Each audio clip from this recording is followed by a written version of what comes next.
시청자분 안녕하십니까. 신의한수 이병진 기자입니다.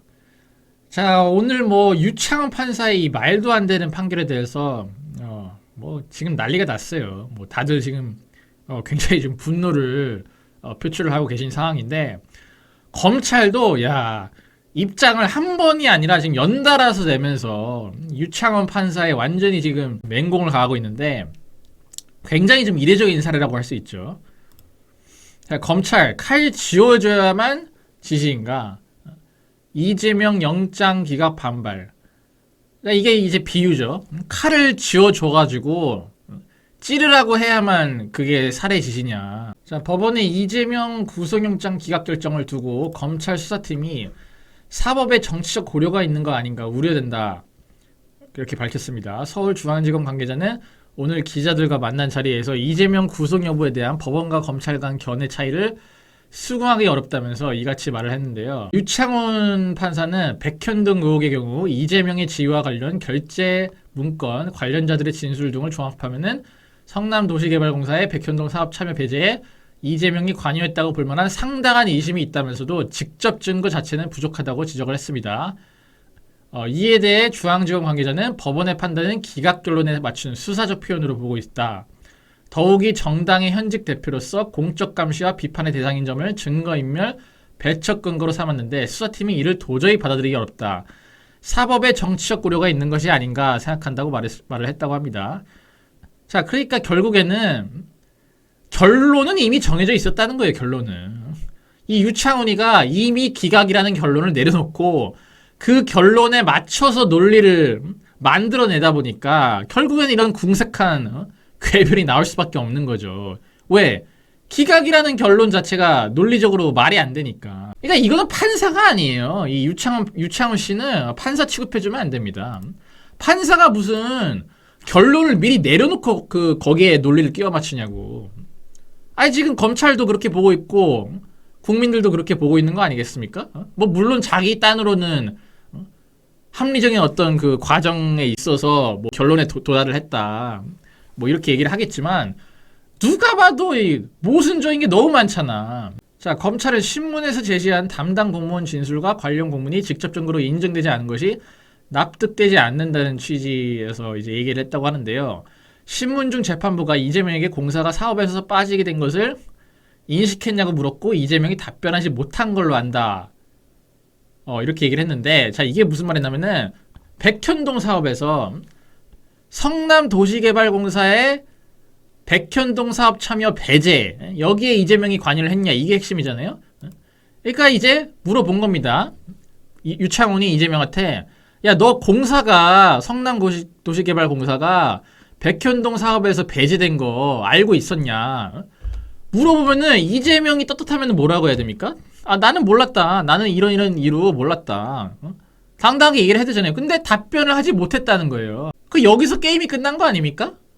아니, 판사가 물어보는 것도 지금 제대로 답변을 못했으면은 검사가 물어보는 것도 아니잖아. 이거는 이거 확인차 물어본 건데 이것도 제대로 대답을 못했으면은 게임 끝난 거지. 근데 이런 상황까지 나왔는데도 이 유창훈이라는 사람은 이재명의 구속영장을 기각을 시켰다는 겁니다. 자, 그리고 이화영의 진술에 대해서는 수사기관 진술에 임의성이 없다고 보기 어렵다면서 진술 변화는 진술 신빙성 여부의 판단 영역이라고 이제 언급을 했는데, 수원지검 관계자는 이화영의 기존 진술 조서를 확보하고 있으니 다른 진술을 한다고 해도 증거인멸 염려는 없는 것으로 생각한 것 같다. 이렇게 해석을 했다고 합니다.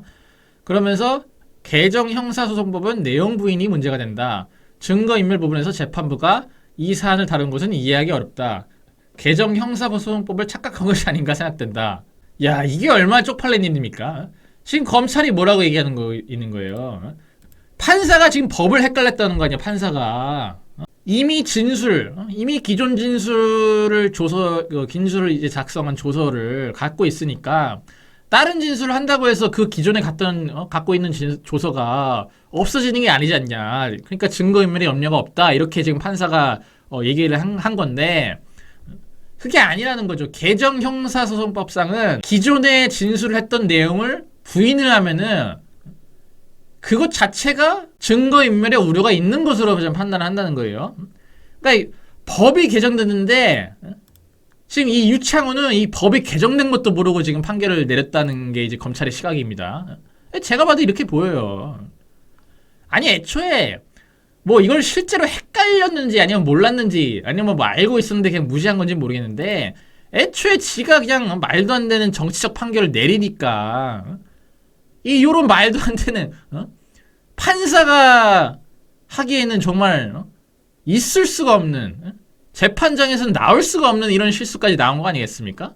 자, 그리고 이재명이 직접적으로 증거인멸에 개입했다고 단정할 만한 자료는 부족하다는 법원 판단과 관련해서는 조폭의 경우에 비유를 하면서 칼을 쥐어주고 살인을 지시해야만 지시인가, 이화영, 해우 등 증거인멸 행위를 통해 이득을 얻는 사람은 이재명 본인이다.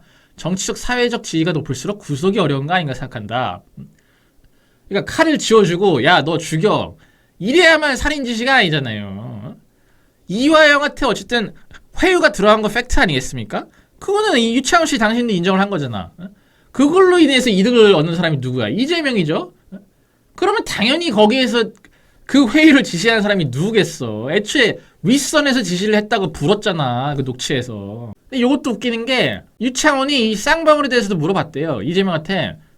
야, 너 이화영의 쌍방울 북한 협약식 관련 해외 출장 결재건에 대해서 알았냐? 아니 이거 당연히 알았지. 자기가 결재를 했는데. 근데 이재명은 기억이 잘 나지 않는다. 이렇게 대답을 했다고 해요. 전형적인 이 범죄자들의 이 회피수법이죠. 기억이 잘 나지 않는다. 왜? 나는 그런 적이 없다. 이랬다가 나중에 빼박 증거가 나와버리면은 그거 위증이 되잖아요. 그걸로 이제 가중처벌이 될 수 있기 때문에 거기에 안 걸리려고 나는 그냥 했던 것 같기도 하고 안 했던 것 같기도 하고 기억이 잘 나지 않네요. 이렇게 지금 빠져나가는 거예요. 자, 이렇게 대답을 하자 재판부가 기억이 나지 않는다는 점에 대해서 의문을 표했다고 합니다. 자, 이거 보세요. 백현동 관련해서도 유창훈이 물어봤어. 공사가 사업에서 빠지게 된 거 인식했냐? 답변 못했답니다. 이재명이 답변 못했어요. 그리고 쌍방울 관련해서도 이화영의 해외 출장 결재권 이거 어떻게 된 거냐 물어보니까 기억이 잘 나지 않는다. 그러니까 판사도 야 어떻게 너는 네가 결재한 문건에 대해서 기억이 안 날 수 있냐 의문을 표한 거예요. 아니 판사 지가 영장실질심사에서 이재명을 완전히 박살을 내버렸어. 지가 구속을 할 수 있는 그 근거를 본인이 다 만들어놨다고 만들어 놓고 영장을 기각시킨 거야. 이거 뭐 하는 인간입니까 이거? 아니 그러니까 이 유창훈 이자 때문에 제가 그래도 좀 큰 방향에서는 대부분 제 예측이 맞아 들어갔었고 뭐 실제로 그거를 이제 뭐 아시는 분들도 계시겠지만 이 유창훈 이자 때문에 요번에 제 예측이 완전히 틀려버리지 않았습니까? 아니 이런 말도 안 되는 이 상식을 어긋난 아니 물론 뭐 좌파들이 판사건 뭐 변호사건 누구건 좌파들은 상식이 있는 인간이 없죠. 근데 그렇다 하더라도 너무나도 명확한 녹취 증거가 나왔잖아요. 그리고 본인도 인정하지 않았습니까? 유창훈 본인도 증거인멸, 그러니까 위증교사 혐의는 소명이 됐다. 이 말은 뭐겠습니까? 위증교사 했다. 그래, 니네 말, 검찰 니네 말 맞아. 위증교사 했어. 자, 위증교사가 뭡니까? 증거인멸이에요. 증거인멸의 대표적인 예시가 위증교사입니다. 근데 위증교사를 했다고 지가 말을 해놓고 증거인멸의 염려가 없대. 그러면 증거인멸의 염려가 있으려면은 뭘 어떻게 해야 되는 겁니까? 아니, 증거인멸을 한 사람인데, 증거인멸에 염려가 없다? 증거인멸에 염려가 없다고 본인이 그런 뇌피셜 의견을 개진할 거면은 근거를 대야지. 근데 심지어 그 근거도 없어요. 그냥 없다. 뭐 판결문 쓰기 귀찮았나? 아니 이따구로 판결 낼 거면은 그냥 입장 그 판결문 쓰지도 마. 뭘 구차하게 그 변명을 하고 앉아 있어. 그냥 나는 좌파인데 나는 이재명한테 충성해가지고 내가 눈도장 한번 받고 싶다. 공천 받고 싶다. 그래서 그냥 기각시키겠다. 이렇게 차라리 그렇게 하면 국민들이 납득이라도 하지. 이 양반은 그래도 솔직하기라도 하네. 이렇게 얘기를 하겠지만 이렇게 뻔뻔하게 이거는 제가 볼 때는 이거 범죄예요, 범죄. 이거 그냥 넘어가서는 안 돼. 이게 그동안의 어떤 이 좌파들에 대한 봐주기 판결과는 차원이 달라요, 이거는. 이거는 거의 조작 판결이에요, 조작 판결. 자, 어쨌든 검찰은 법원의 기각 사유를 검토해서 구속영장 재청구 검토 등 향후 수사 방향을 정하겠다는 방침인데요. 영장 재청구 검토를 지금 어떻게 보면 약간 좀 하고 있는 것 같아요. 논의를 하고 있는 것 같은데, 영장 재청구 하세요. 아니, 그니까 뭐, 물론 당장은 아니더라도, 김명수 이제 곧 나갔지 않았어? 아니, 그러니까 나갔지, 이제. 자, 대법원장 갈아치우고, 영장 실질심사, 영장 담당, 판사 갈아치우고, 그 다음에 영장 그 비회기 때 재청구하면은 국회 동의안 또 얻을 필요 없지 않습니까? 그러면 신속하게 진행이 가능하기 때문에, 그렇게 하세요, 그렇게. 대법원장 임명, 그리고 영장 담당 판사, 갈아치우기, 그리고 비회기 때 영장 재청구. 그렇게 가시기 바랍니다. 그렇게 하면은 요번에는 정상적인 판사가 걸리면 이거는 발부가 될 수밖에 없다. 발부가 될 수밖에 없다.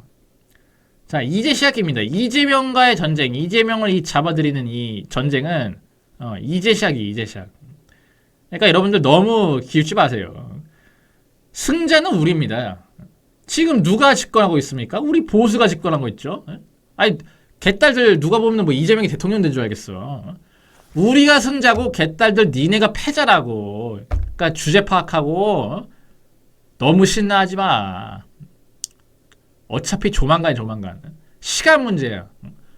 오늘 들어갔냐 아니면 몇 달 뒤에 들어갔냐 1년 뒤에 들어갔냐 그 차이일 뿐이니까 개딸들 정신승리 좀 뭐 마음껏 하세요. 뭐 정신승리 해가지고 뭐 그걸로 뭐 기쁘면은 그럼 본인 자유니까. 근데 현실은 이재명한테 그렇게 녹록치 않다. 이렇게 좀 말씀을 드리겠습니다. 자, 그러면 추석 연휴 이번 연휴가 굉장히 길죠. 연휴 정말 즐겁게 잘 보내시고요.